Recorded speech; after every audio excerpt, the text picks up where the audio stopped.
Hello बच्चों, अब अपन पढ़ेंगे अभ्यास 7.2। इसमें हमारा प्रश्न संख्या 1 है। क्या है प्रश्न?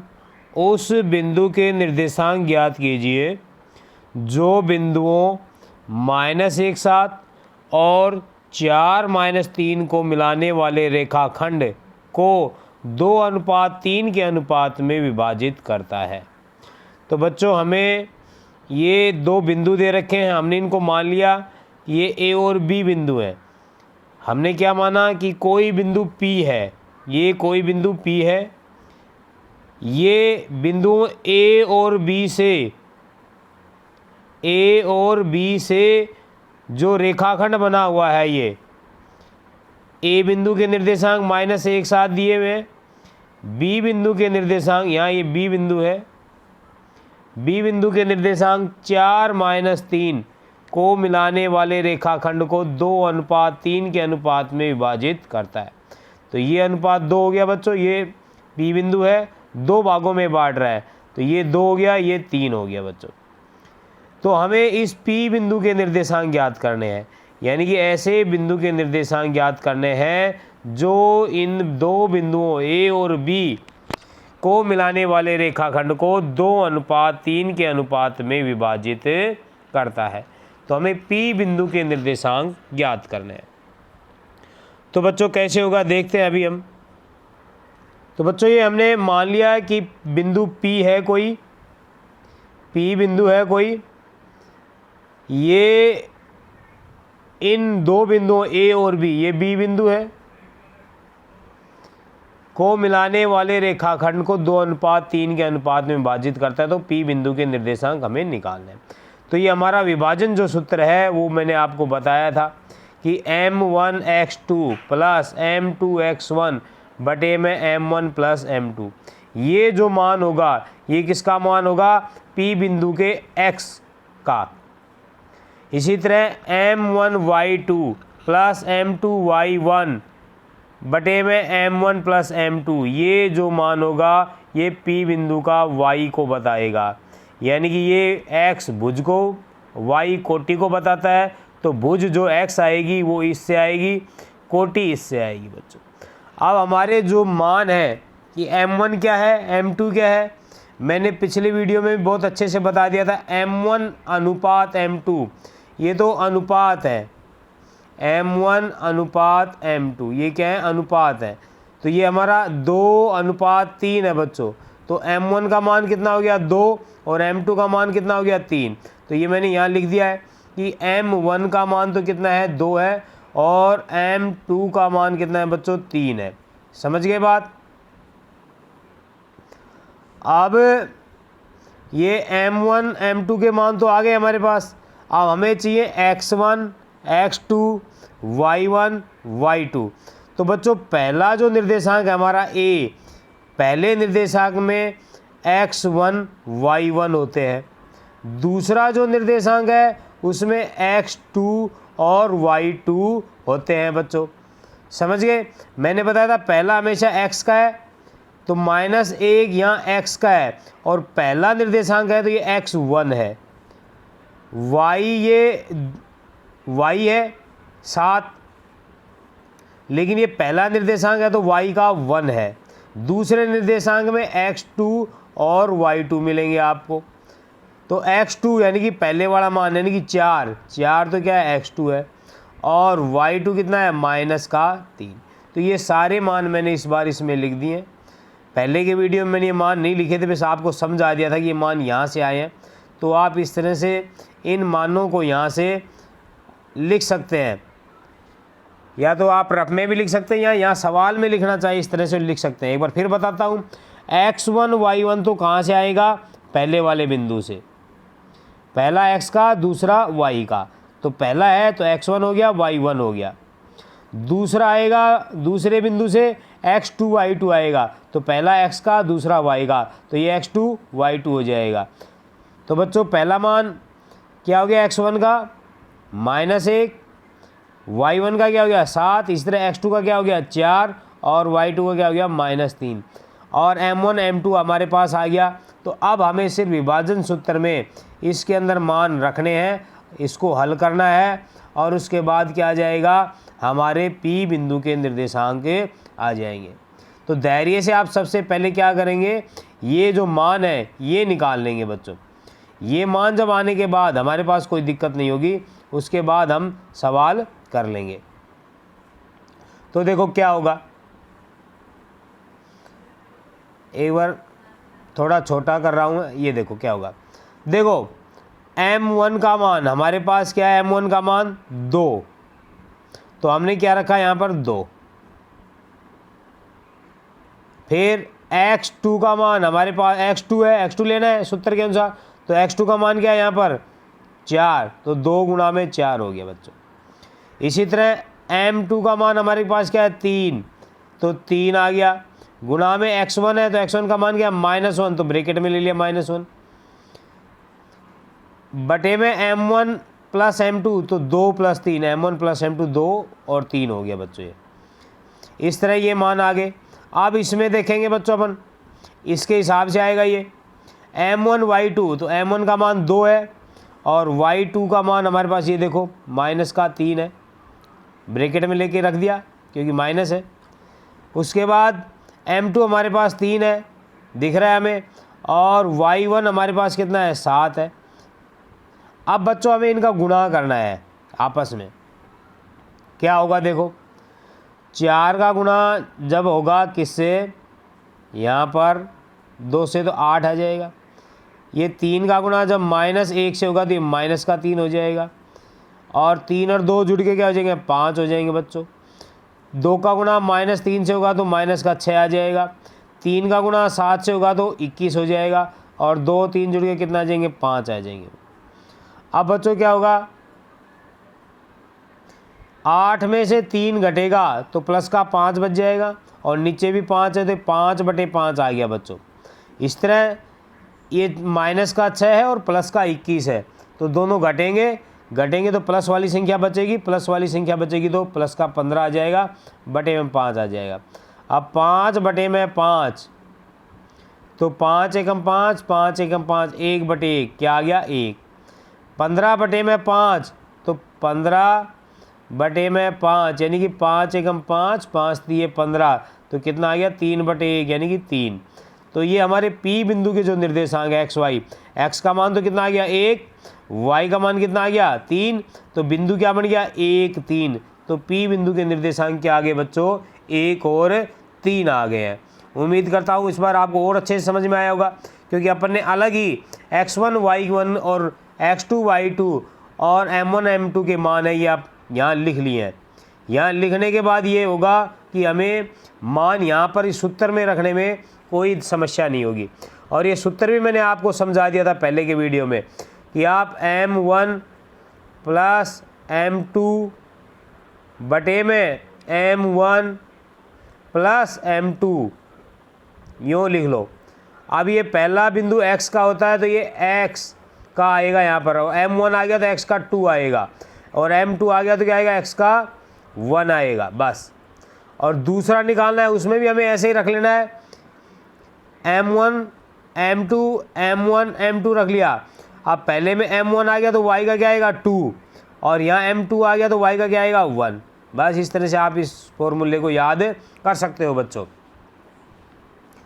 अगला सवाल क्या है देखते हैं। सेम वैसे के वैसे जैसे मैंने पिछले वीडियो में उदाहरण करवाए थे। इस बार देखो क्या दिया हुआ है, बिंदुओं 4 2 और -2 3 को जोड़ने वाले रेखाखंड को, ये बिंदु हमने A मान लिया कि ये A है और ये B है, 4 -1 4 -1 और B -2 3, इसको जोड़ने वाला ये एक रेखाखंड है। इसको कह रहा है कि समत्रिभाजित करने वाले बिंदुओं के निर्देशांक ज्ञात कीजिए। समत्रिभाजन का मतलब होता है बच्चों, पिछली वीडियो में बताया था कि समान 3 भागों में, तो समान 3 भागों में इसको बांट रहे हैं A और B को, तो 2 बिंदु बांट रहे हैं, एक तो P बांट रहा है एक Q बांट रहा है। तो हमने मान लिया कि P और Q 2 बिंदु हैं जो इन दोनों बिंदुओं से मिलने वाले रेखाखंड को समत्रिभाजित करते हैं, समान 3 भागों में बांटते हैं। यानी A से P की दूरी ये दे रखी है, P से Q की दूरी PQ और Q से B की दूरी QB, ये तीनों क्या है, आपस में बराबर है। इनका अनुपात 1:1:1 है। अनुपात की बात करें, दूरी तो कुछ भी हो सकती है, 2 भी होगी, तो अनुपात कट के क्या आ जाएगा, 1 ही आएगा लास्ट में। 3 होगी तो भी लास्ट में अनुपात क्या आएगा, 1 ही आएगा। तो अपन सीधा ही मान लेंगे कि इसका जो अनुपात है वो क्या है, समान है, 1:1:1 है, क्योंकि समान 3 भागों में बांट रही है। तो बच्चों ऐसा कैसा सवाल अपन ने करवाया था, वहाँ कुछ बात समझ में आएगी, अब यहाँ और कुछ समझ में आएगा। वीडियो को पूरा देखें, सभी वीडियो को देखें, तो क्या होगा, कहीं पर जोड़ने का सिस्टम आपके समझ में आएगा, कहीं पर कुछ समझ में आएगा। जब पूरे वीडियो देखेंगे, लगातार देखेंगे, तो और आप अधूरा वीडियो देख के छोड़ देते हैं, ये सबसे मोटी कमी है। बच्चों ज़िंदगी में आगे बढ़ना है तो मेहनत तो करनी ही पड़ेगी, और मैं ये वीडियो आपके फ़ायदे के लिए बना रहा हूँ। मैं तो सरकारी टीचर हूँ बच्चों, मुझे तो खूब सरकार तनख्वाह देती है, स्कूल में भी मैं अच्छा पढ़ाता हूँ, ऐसी बात नहीं है। मैं ये सिर्फ इसलिए बना रहा हूँ कि जो ग्रामीण तबका है वहाँ पर बहुत सी जगह सरकारी स्कूलों में टीचर नहीं है। मैं इंग्लिश मीडियम में भी ये वीडियो बना सकता था, लेकिन मैंने इंग्लिश मीडियम को न चुन के हिंदी मीडियम को इसीलिए चुना कि हमारे जो ग्रामीण परिवेश के बच्चे हैं उनको मदद मिल सके। तो बच्चों अब देखते हैं, देखो क्या है, ये आ गया। अब अपन आगे सवाल कर रहे हैं इसको। तो देखो बच्चों, मैं बताता हूँ आपको, ये देखो क्या है, 1 मिनट। ये जो हमारा P बिंदु है, देखो बच्चों, अब Q को भूल जाओ आप, Q नहीं है, तो P बिंदु जो P है वो रेखाखंड AB को देखो 1:, और ये 1 और 1 कितने हो गए, 2, तो 1:2 के अनुपात में विभाजित करेगा बच्चों। दिख गया, P बिंदु इधर 1 है और इधर 1 और 1 कितना है, ये पूरा कितना है, यहाँ से यहाँ तक का 2, तो रेखाखंड AB को बिंदु P किस अनुपात में विभाजित कर रहा है, 1:2 में। तो बच्चों x1 y1 के मान तो यहाँ से आएंगे, x2 y2 के मान यहाँ से आएंगे। x1 का मान कितना आ गया, यहाँ से 4, y1 का मान कितना आ गया, यहाँ से -1, और x2 y2 के मान यहाँ से आएंगे 2, -2 और -3। अब यहाँ अनुपात P बिंदु के लिए क्या होगा, m1:m2। P बिंदु के लिए m1 का मान 1 होगा और m2 का मान क्या होगा, 2 होगा। ये यहाँ पर समझ गए बच्चों, ये हमारा विभाजन फॉर्मूला है। फॉर्मूला सवाल में ज़रूर लिखना, ठीक है। तो अब हम सिर्फ यहाँ पर हमें मान रखने m1 m2 के, m1 x2 के प्लस m2 x1 के और m1 प्लस m2 के, और ये मान रखे हैं। अब आप देख सकते हो पहले सवाल में मैंने आपको बिल्कुल अच्छे से समझाया था। अब 1 गुणा में -2 कैसे आए हैं, 1 गुणा में 1 m1 का मान है और -2 x2 है, ये m1 x2 है। अब m2 x1 करेंगे तो ये मान आ जाएगा। सभी के मान यहाँ रख रखे हैं, ये बस आपको देख कर रखने हैं बच्चों, तो अब आपकी समस्या नहीं आएगी। एक एक मान दे रखा है, ये दे रखा है, और इसको आ जाएगा ये। अब -2 का गुणा 1 से करेंगे तो -2 हो गया, 4 का गुणा 2 से होगा तो 8 हो गया, और 2 और 1 जुड़ के कितना हो गया, 3 हो गए। यहाँ से -3 का गुणा 1 से होगा तो -3 हो जाएगा बच्चों ये, और 2 का गुणा -1 से होगा तो -2 हो जाएगा। अब आगे क्या होगा बच्चों, देखो ये यहाँ इसको हल करेंगे अपन अलग से, तो इसको जब हल करेंगे तो क्या होगा, 8 और -2 है तो प्लस का 6 बचेगा बच्चों, बटे में 3, 3 एकम 3, 3 दूना 6, 2 आ गया ये। इस तरह यहाँ इसको हल करेंगे तो दोनों माइनस के जुड़ जाएंगे, माइनस की संख्या जुड़ जाएंगी बच्चों, -3 -2 जुड़ के -5 हो जाएगा, ये 5/3 आ जाएगा माइनस का। तो ये तो P बिंदु के निर्देशांक आ गए बच्चों। तो P बिंदु के लिए हमारा अनुपात क्या था, 1:2। x1 y1 x2 y2 जो भी है ये हमारे ये वो के वो ही रहेंगे। अब Q बिंदु के लिए अनुपात बदल जाएगा। Q बिंदु के लिए अनुपात क्या रहेगा, ये वाला रहेगा, नीचे वाला। P बिंदु के लिए ऊपर वाला था, Q बिंदु के लिए नीचे वाला रहेगा। बाकी वही यही फॉर्मूला ये का ये लगेगा, इसी फॉर्मूले को काम में लेंगे। सिर्फ अनुपात यहाँ 1:2 था, तो Q बिंदु के लिए हमारा अनुपात क्या हो जाएगा, 2:1 हो जाएगा। कैसे हो जाएगा देखो,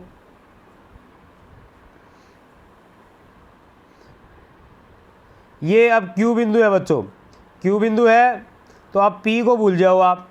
तो अब अनुपात इधर तो यहाँ से यहाँ तक का कितना रह गया 2 और यहाँ से यहाँ तक का कितना है 1, तो ये अनुपात क्या बन गया है 2:1। किसके लिए? Q के लिए। तो यही बात हमने यहाँ लिखी है कि Q बिंदु है रेखाखंड AB को किस अनुपात में 2:1 के अनुपात में विभाजित करेगा। तो M1 M2 के जो मान थे वो क्या हो गए, अब ये बदल गए हैं और M1 M2 के मान ये आ जाएंगे नीचे वाले। M1 का मान तो क्या हो जाएगा 2 और M2 का मान क्या हो जाएगा 1 M2 का। बस बाकी यहाँ वो के वो ही है, ये वाले ही हैं। सिर्फ आपको यहाँ से M1 को 1 की जगह 2 हो जाएगा, 2 की जगह 1 हो जाएगा, 1 की जगह 2 हो जाएगा, 2 की जगह 1 हो जाएगा। X1 Y1 और X2 Y2 वो के वो ही रहेंगे। अब जब इनको हल करेंगे तो 2 का गुणा -2 से हो रहा है तो बच्चों क्या आएगा -4। 4 का गुणा 1 से हो रहा है तो कितना आ जाएगा 4 एकम 4।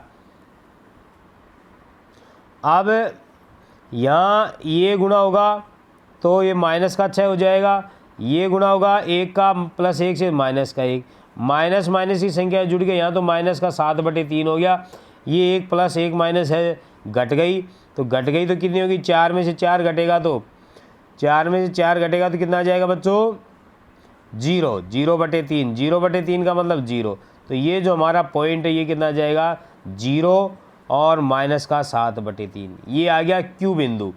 तो दोनों बिंदु हमने निकाल दिए। ये दोनों बिंदु हैं, ये इस रेखाखंड को समत्रिभाजित यानी कि समान 3 भागों में बांटते हैं बच्चों।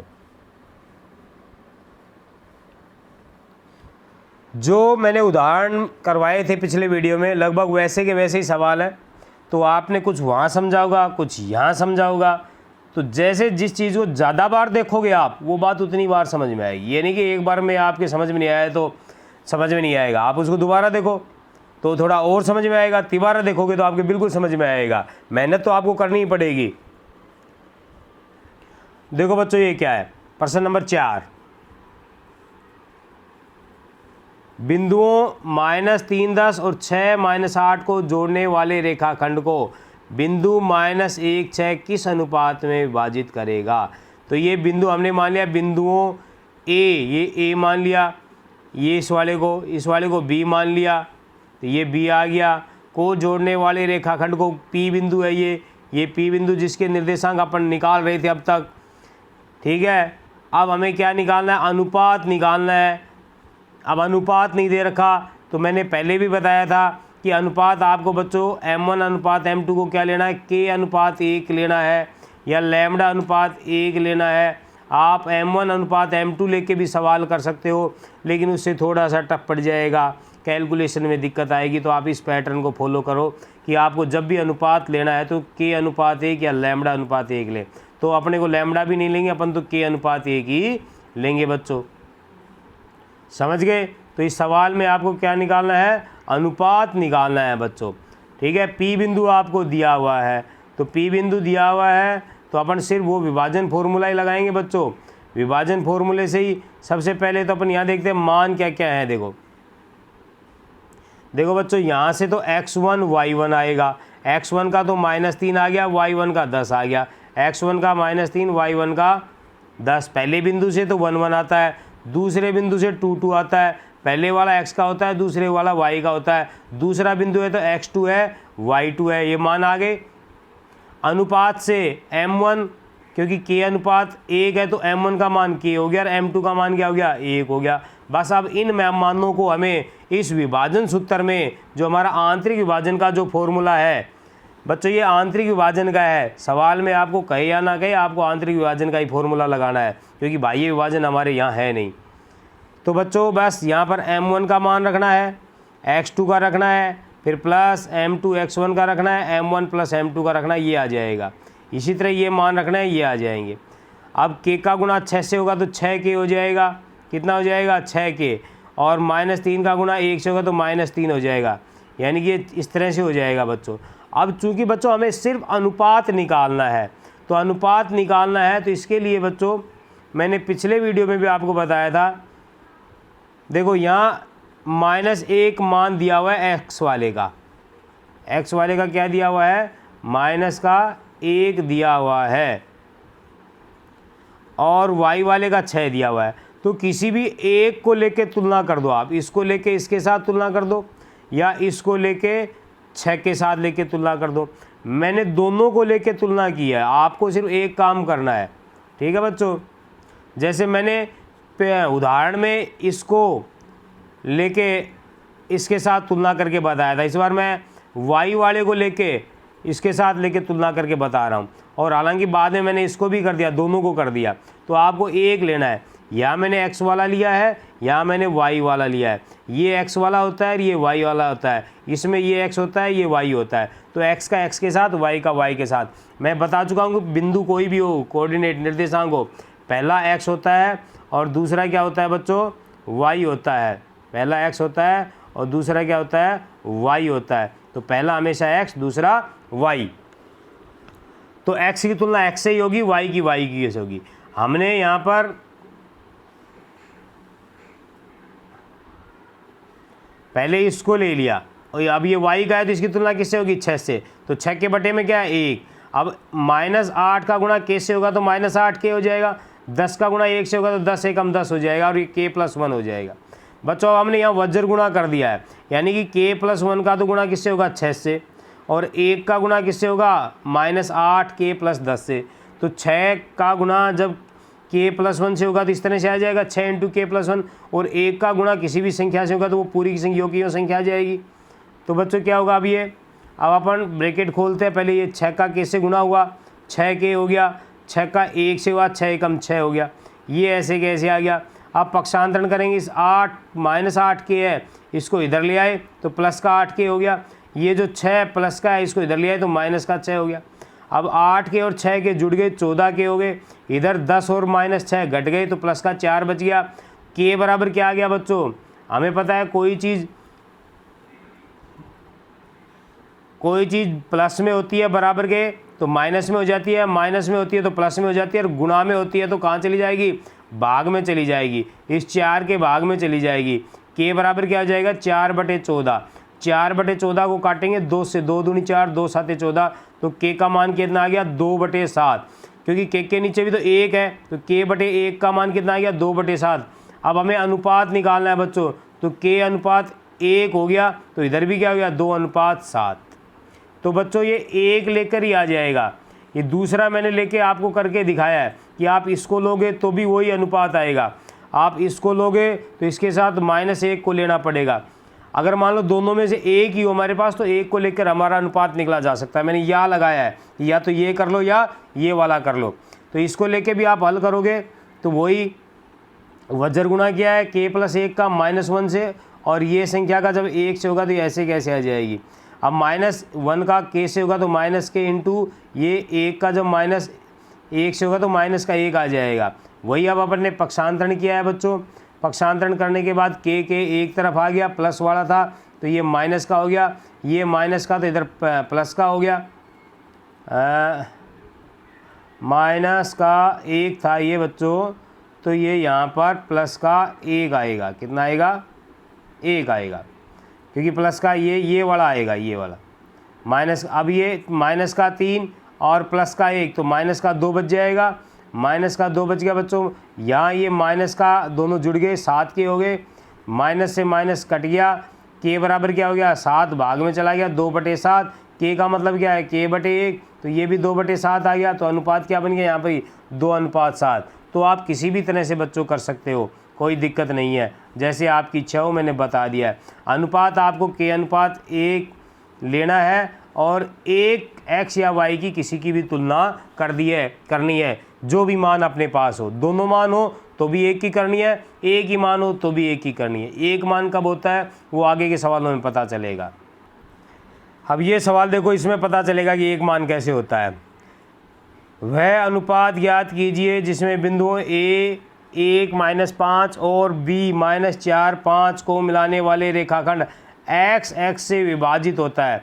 उदाहरण में अपन ने ऐसा कैसा सवाल किया था, वहाँ y था और मैंने बताया था बच्चों कि y पर कोई बिंदु होता है उसका मान क्या होगा, y पे x हमेशा क्या होगा, 0 होगा, y का कोई न कोई मान होगा।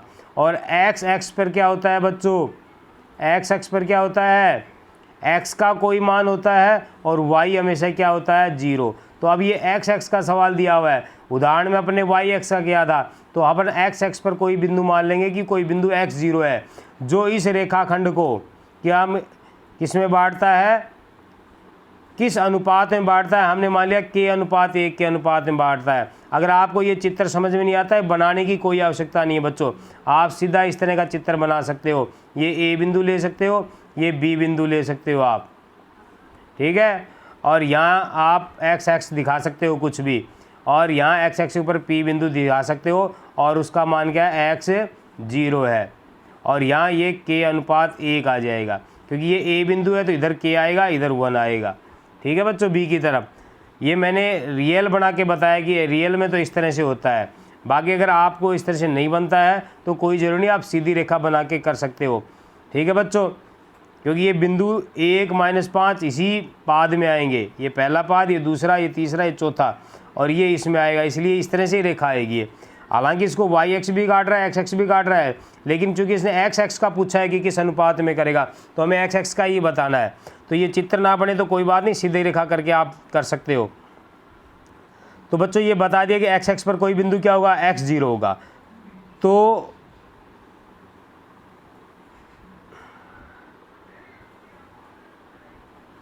हमने मान लिया कि बिंदुओं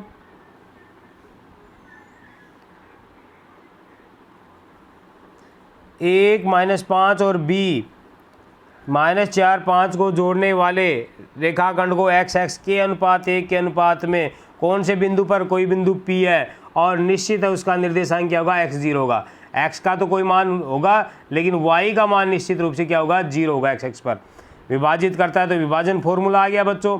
यहाँ से a से हमारे x1 y1 आ गए, और b से क्या आ गए, x2 y2 आ गए। ये हमने x1 y1 और x2 y2 निकाल दिए हैं। आपको पता हो जाना चाहिए कि कहाँ से आए हैं। यहाँ से x1 y1 आया है, यहाँ से x2 y2 आया है, और ये अनुपात हमने k अनुपात 1 माना है, तो m1 का मान k, ये k है, कोमा लगा के m2 का मान 1 है। ये हमारा विभाजन फॉर्मूला है।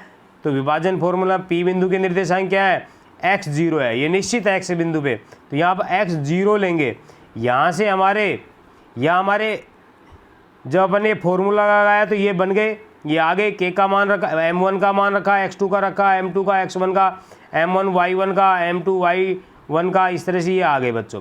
और जब हमें पता है कि y का मान 0 है, तो आप सिर्फ यहाँ पर ये अकेला मान भी रख सकते हो, इसकी ज़रूरत नहीं है, सीधा तुलना कर सकते हो, लेकिन आप इसी पैटर्न को फॉलो रखो, कोई बात नहीं, वरना आप कन्फ्यूज हो जाओगे।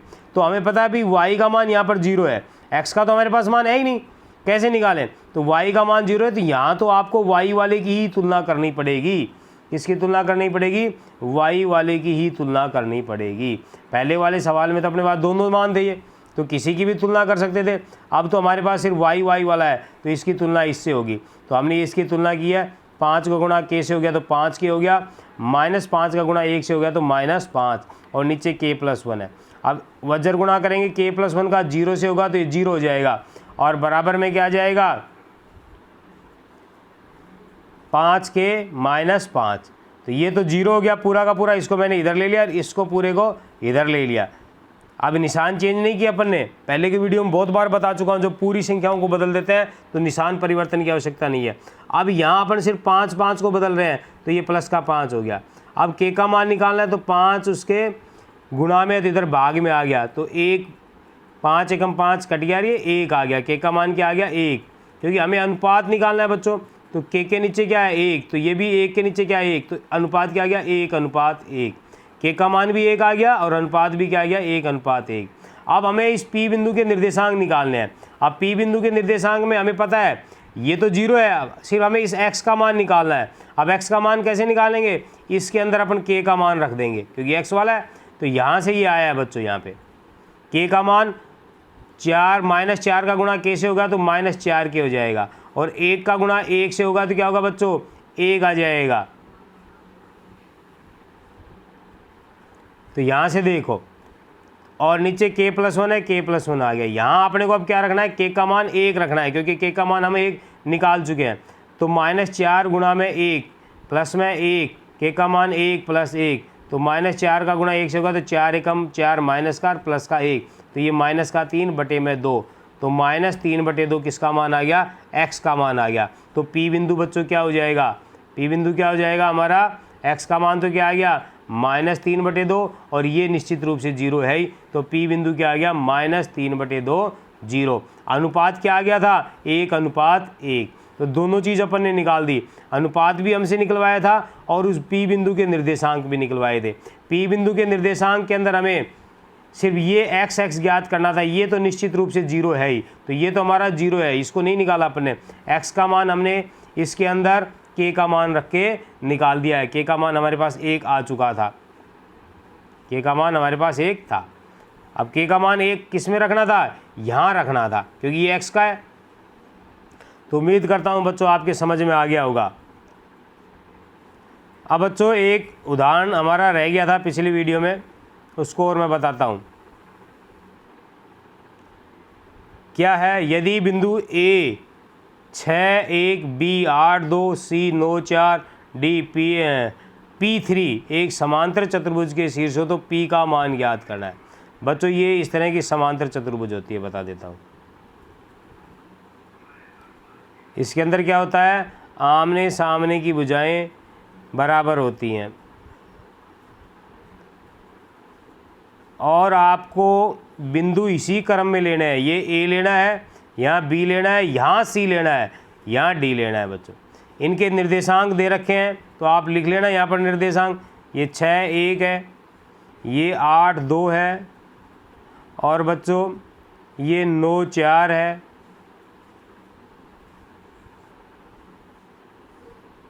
और ये वाला P